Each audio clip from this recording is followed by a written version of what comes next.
A unidade 4, ela aborda os eternos contos de fada e a formação da criança. Temos como objetivo nessa unidade compreender as contribuições das histórias para a formação integral da criança, através da leitura intertextual das narrativas.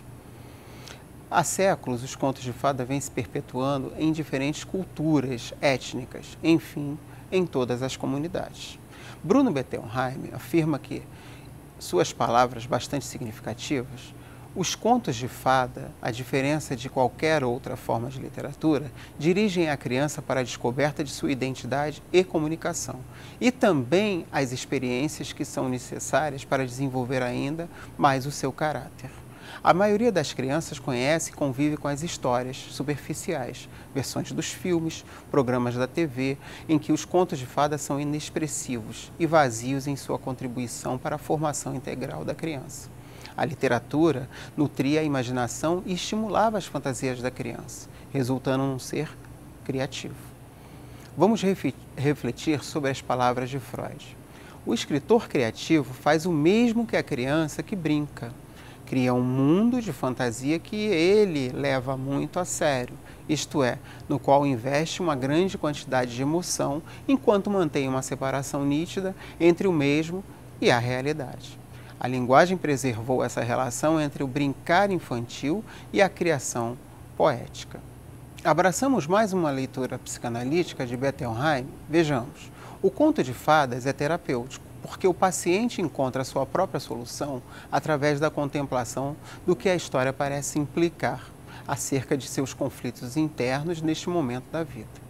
Considerando a afirmação do autor, podemos concluir que essas histórias permeadas de fadas, bruxas, reis e rainhas são de entretenimento, contos aconselhadores ou fábulas. Apesar das fábulas serem fabulosas, são moralistas, despertam às vezes o medo e a ameaça. O encantamento dos contos de fadas. Por que os contos de fada encantam as crianças? Porque isto se deve à magia, à fantasia e ao desejo de ouvir e contar histórias, resultando em uma dimensão simbólica que levará à solução dos conflitos do cidadão leitor em seu percurso existencial, social, psíquico e cultural. A revitalização do desejo de ouvir histórias ganhou novas formas de narrativas, as virtuais histórias em quadrinhos, teatralização. Há uma interpretação do estudioso Bruno Bettelheim. Ele nos diz: explicar para uma criança por que um conto de fadas é tão cativante para ela destrói, acima de tudo, o encantamento da história, que depende, em grau considerável, de a criança não saber absolutamente por que está maravilhada. E ao lado do confisco deste poder de encantar, vai também uma perda do potencial da história em ajudar a criança a lutar por si só e dominar exclusivamente por si só o problema que fez a história estimulante para ela. As interpretações adultas, por mais corretas que sejam, roubam da criança a oportunidade de sentir que ela, por sua própria conta, através de repetidas audições e de ruminar acerca da história, enfrentou com êxito uma situação difícil. Nós crescemos, encontramos sentido na vida e segurança em nós mesmos, por termos entendido ou resolvido problemas pessoais por nossa conta e não por eles, nos terem sido explicados por outros. Pode-se dizer que os contos de fada na versão literária reinterpretam as questões universais como os conflitos do poder e a formação dos valores, misturando realidade e fantasia. Os conteúdos dos contos de fadas contemplam os interesses da condição humana, perpetuando-se até hoje. Neles há o amor, os medos, os conflitos, as autodescobertas, as perdas.